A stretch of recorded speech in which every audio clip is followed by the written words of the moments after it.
Hi, my name is Srishti Kumari and now we are going to read Chapter 3 Fiber to Fabric. So, our first topic is clothing material history. We wear clothes mainly to protect our bodies against the weather, strong sunlight, extreme cold और heat and rain. हम लोग कपड़ा क्यों पहनते हैं? हमें heat, strong sunlight, extreme cold और बरसात से बचने के लिए हम लोग इसलिए भी कपड़ा पहनते ताकि हम लोग स्मार्ट दिखें और हम लोग कैसा कपड़ा पहनना चाहते हैं जो भी नया नया फैशन में आए. People in different regions of world wear different kinds of clothes. तो अलग अलग जगहों के लोग अलग अलग कपड़े पहनते हैं. जैसे इंडिया में नॉर्थ में ठंडा है इसलिए वहाँ पर लोग वुलन क्लॉथ्स पहनते हैं और साउथ में गर्मी है इसलिए वहाँ पर लोग कॉटन क्लॉथ्स पहनते हैं. The kind of clothes people wear mainly depends on the climate of a place. तो ये डिपेंड कहाँ करता है, मतलब ये किस पे डिपेंड करता है? ये इस पे डिपेंड करता है क्लाइमेट पे. जहाँ जैसा क्लाइमेट रहेगा वहाँ वैसा लोग कपड़ा पहनेंगे. कपड़ा कब इन्वेंट हुआ था? तो कपड़ा 50,000 साल पहले इन्वेंट हुआ था. तो ये कब इन्वेंट हुआ था? 1,00,000 साल पहले और 5,000 साल, इन दोनों के बीच में इसका इन्वेंशन हुआ था कपड़े का. सिलाई कैसे होता था? तो पहले के ज़माने में जो बोन्स होते थे और जो हाथी का दांत होता था उससे सिलाई होता था. तो जो स्टिचिंग था वो कब इन्वेंट हुआ? तो 30,000 साल पहले स्टिचिंग इन्वेंट हुआ. तो ये कहाँ इन्वेंट हुआ? ये रशिया में इन्वेंट हुआ. और पहले के ज़माने में लोग अपने बॉडीज़ को एनिमल्स के स्किन से कवर करते थे. जहाँ ठंडा होता था तो लोग वहाँ पर अपने बॉडी को एनिमल के स्किन से कवर करते थे और जहाँ गर्मी होता था वहाँ लोग जो पेड़ की खाल होती है उसके लीव्स, पत्ते और उसकी ग्रास से अपने बॉडी को कवर करते थे क्योंकि गर्मी वहाँ लगता था. After the discovery of the stitching needle, skin of animals were used to make fitted clothes like trouser. तो 30,000 पहले हम लोग का स्टिचिंग जो था वो इन्वेंट हुआ था. तो उसके बाद क्या हुआ कि जो एनिमल्स का स्किन होता था उसको सिलने लगे हम ताकि हम लोग अच्छे से फिटेड कपड़ा पहन सके जैसे कि trousers. When people learn agriculture, they began weaving plant material by hand to make cloth. तो जब इंसान ने एग्रीकल्चर को लर्न किया तो वे क्या करने लगे? प्लांट से कपड़ा बनाने लगे. बहुत सारे ऐसे जगह हैं जहाँ मतलब पहले के ज़माने में भी और अभी के ज़माने में भी ऐसा जैसे बिना सिला हुआ कपड़ा पहना जाता है. फॉर एग्ज़ाम्पल साड़ी आप देखे होंगे बहुत सारी महिलाओं को पहने हुए. तो साड़ी क्या सिला हुआ कपड़ा होता है? नहीं, वो ऐसे ही लपेटा जाता है अपने शरीर में. जैसे लुंगी, साउथ के लोग लुंगी पहनते हैं, sarong, turban. Till the use of stitching needles became popular. तो ये सब क्या होता था? ये सब बिना सिले यूज़ होता था. तो अब समर सीज़न में हम लोग कैसा कपड़ा पहनते हैं? कॉटन कपड़ा पहनते हैं. क्यों? क्योंकि वो बहुत ही लाइट होता है और स्मूथ होता है और उसके अंदर हवा भी आ सकता है और वो हम लोग के पसीने को अब्जॉर्व करता है. वुल क्या होता है? रोएदार होता है, बहुत ही स्मूथ होता है. और सिल्क बहुत ही स्मूथ और शाइनी होता है. सिंथेटिक क्लॉथ बहुत ही लाइट और स्मूथ होता है. जूट जो होता है वो थोड़ा सा खुरदुरा होता है. Cotton, wool, silk and synthetic fibres are the 4 main materials from which clothes are made today. तो कॉटन, वूल, सिल्क और सिंथेटिक फाइबर ऐसे मेन मटेरियल्स हैं जिससे अभी कपड़ा बनाया जाता है. 2 प्रकार के फाइबर्स होते हैं, 2 प्रकार के फाइबर्स होते हैं. First is natural and second is synthetic.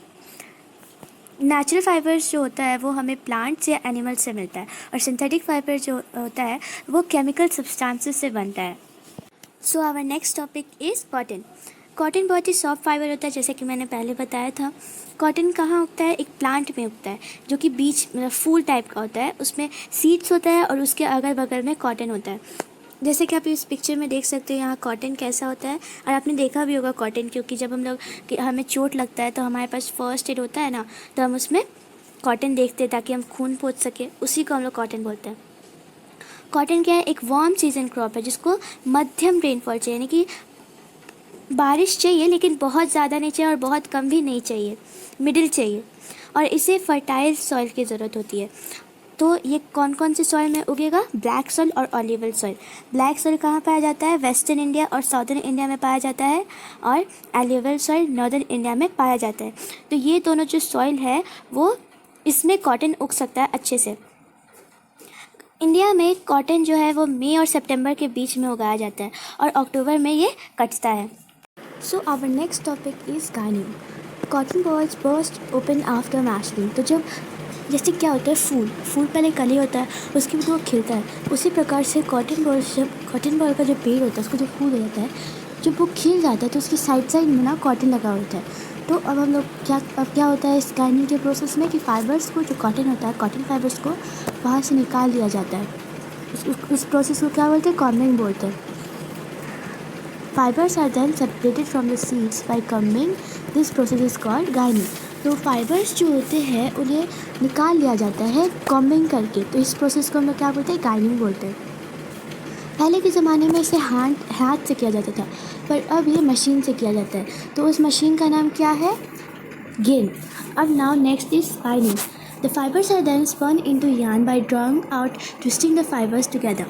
तब क्या होता है कि ये स्पाइन जो फाइबर्स होते हैं वो एक दूसरे से गूंथ दिए जाते हैं और उसके बाद उसे ट्विस्ट कर दिए जाते हैं और इससे क्या होता है? यार्न बनता है। और इसी प्रोसेस को हम लोग क्या बोलते हैं? स्पाइनिंग बोलते हैं। हमने पहले भी पढ़ा है कि फाइबर से यार्न बनता है और यार्न से फैब्रिक बनता है। तो वैसे ही स्पिनिंग करके क्या होता है कि फाइबर्स को एक साइड ट्विस्ट किया जाता है, गूंथा जाता है और उससे यार्न बनता है। Spinning was traditionally done in India on a hand spindle तकली। यहाँ पर आप देख सकते हो कि स्पाइनिंग इंडिया में पहले कैसे किया जाता था। तो कल्चर के अनुसार, संस्कृति के अनुसार ये पहले हाथ से किया जाता था। आप यहाँ एक साइड में सुई जैसा देख सकते हो, तकली, पहले इससे किया जाता था और उसके बाद चक्र से किया जाता था सिर्फ इंडिया में। और उसके बाद अब मशीन्स आने लगे हैं, स्पाइनिंग मशीन्स, जिससे स्पाइनिंग किया जाता है। हमने पहले भी पढ़ा था कि फैब्रिक कैसे बनता है? 2 सेट्स ऑफ यार्न से बनता है जो कि अरेंज किया जाता है एक दूसरे के साथ। तो उसी अरेंज करने के प्रोसेस को हम लोग क्या बोलते हैं? उस प्रोसेस को हम लोग बोलते हैं weaving. Weaving of fabric is similar to weaving 2 sets of strips of paper as shown in activity 6। चलिए मैं एक बार एक्टिविटी 6 पढ़ लेते हैं। Take a chart paper of 2 different colours. तो हमें 2 चार्ट पेपर लेना है अलग अलग कलर्स के, और उसके कलर्स हम लोग ग्रीन और ब्लू, कोई भी कलर ले सकते हैं, और उसको 20 स्ट्रिप्स में काटना है दोनों को, और 20 सेंटीमीटर के लेंथ के और 1 सेंटीमीटर के विड्थ के। लेंथ मतलब लंबाई और विड्थ मतलब चौड़ाई। अब उसके बाद जैसे इस पिक्चर में दर्शाया गया है, हमें उस तरह से उस पेपर को अरेंज करना है। एंड देन आप देख सकते हो कि जो क्लॉथ में जो वेविंग पैटर्न होता है उसी तरह से पेपर में भी किया हुआ है। यानी कि जैसा हम पैटर्न पेपर से बनाया है वैसा ही पैटर्न हमारा क्लॉथ में भी रहता है। ओके, ये हो गया। इस पैटर्न को हम लोग कैसे बना सकते हैं? तो पहले एक स्ट्रिप को रखना है, फिर उसके ऊपर से एक स्ट्रिप ले जाना है। जैसे आप सबसे फर्स्ट लाइन पे देख सकते हो, पहले ग्रीन स्ट्रिप्स को हमने रख दिया, उसके ऊपर पर्पल रख दिया, और उसके बाद अगर आप इस पिक्चर को ध्यान से देखोगे तो आप खुद से बना सकते हो पेपर से। और जैसा इस पिक्चर में दिया गया वेविंग पैटर्न उसी तरह से क्लॉथ में होता है। अब हमारा लूम्स, तो जैसे हमने पेपर पे किया वैसे तो हम कपड़े को नहीं कर सकते, क्योंकि अगर हम उस टाइप से करेंगे तो बहुत ज़्यादा टाइम लग जाएगा। तो इस प्रोसेस को जो मशीन करता है उसे लूम्स बोलते हैं। तो आप यहाँ पर पिक्चर में देख सकते हो, और एक को बोलते हैं हम लोग हैंड लूम्स और एक को बोलते हैं पावर लूम्स।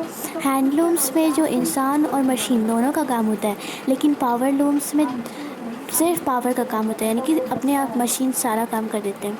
तो हैंडलूम में बस हैंडलूम्स और पावर लूम्स में यही अंतर है। अब यहाँ कॉटन क्लॉथ के बारे में दिया हुआ है कि कॉटन क्लॉथ क्या करता है, हमारे पसीने को ऑब्जर्व करता है और वो बहुत सॉफ्ट होता है और वो हवा अंदर आने देता है। यहाँ लिखा हुआ है cotton cloth is soft and lets air in. A cloth that lets air in is said to breathe. यानी कि ऐसा कपड़ा जो कि हवा को अंदर आने दे, उस कपड़े को हम लोग उस क्या बोलेंगे? ब्रेथ। जैसे हम बोल सकते हैं कॉटन क्लॉथ्स कैन ब्रीथ, क्योंकि कॉटन क्लॉथ सच में हवा को अंदर आने देता है, तो cotton cloth breathe. The advantage of cotton cloth is that the sweat absorb evaporate because the air it breathes. यहाँ पे वही दिया हुआ जो मैंने आपको समझाया। तो हम लोग का क्या होता है कि पसीना जब सोख लेता है कपड़ा और उसके बाद इवापोरेट हो जाता है, यानी कि भाप बनकर उड़ जाता है, तो कॉटन क्लॉथ क्या होता है, वो बहुत ही कंफर्टेबल होता है गर्मी में पहनने के लिए। अब यहाँ पे एक क्लॉथ के बारे में दिया हुआ है डेनिम। ये एक ऐसा क्लॉथ है जो कि कॉटन से ही बनता है, पर इसे जीन्स बनाने के लिए प्रयोग किया जाता है। ये जो कॉटन क्लॉथ होता है ये बहुत बहुत बहुत मज़बूत होता है। जैसे आप देख सकते हो कि हमारा जीन्स होता है वो बहुत ही मज़बूत होता है। उस जो कपड़े से वो बनता है उसे हम लोग क्या बोलते हैं, डेनिम। अब कॉटन की हिस्ट्री के बारे में हम लोग पढ़ेंगे। Cotton has been used to make cloth, especially in areas with tropical climates, for thousands of years. जैसे हमने पहले भी पढ़ा है कि इसे वार्म चाहिए, वार्म सीजन क्रॉप होता है और इसमें बहुत ही ना ज़्यादा कम ना ज़्यादा बारिश की ज़रूरत होती है। तो ये कहाँ पर उगेगा, ट्रॉपिकल एरिया में उगेगा। जहाँ पर ट्रॉपिकल क्लाइमेट हो वहाँ पर ये उगेगा। तो कुछ जो इतिहासकार हैं उनकी राय है कि सबसे पहले इजिप्शियन ने कॉटन को यूज़ किया था 14,000 साल पहले। The earliest written reference to cotton is from India.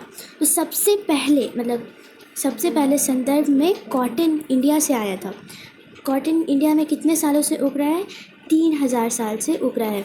लेकिन इजिप्शियन ने इसे कब खोजा था, 14,000 साल पहले। लेकिन इंडिया में ये 3,000 साल पहले से उगाया जाता है और यूज़ किया जाता है। तो यहाँ तक हमारा ये पूरा टॉपिक ख़त्म हो गया है। अब मैं इसका पार्ट 2 बनाऊँगी। तो अगर आपको ये अच्छा लगा हो, वीडियो समझ में आया हो, तो प्लीज़ इसे लाइक, शेयर और सब्सक्राइब करें। और कोई भी आपको क्वेश्चन हो तो प्लीज़ कमेंट पर पूछें। Thank you.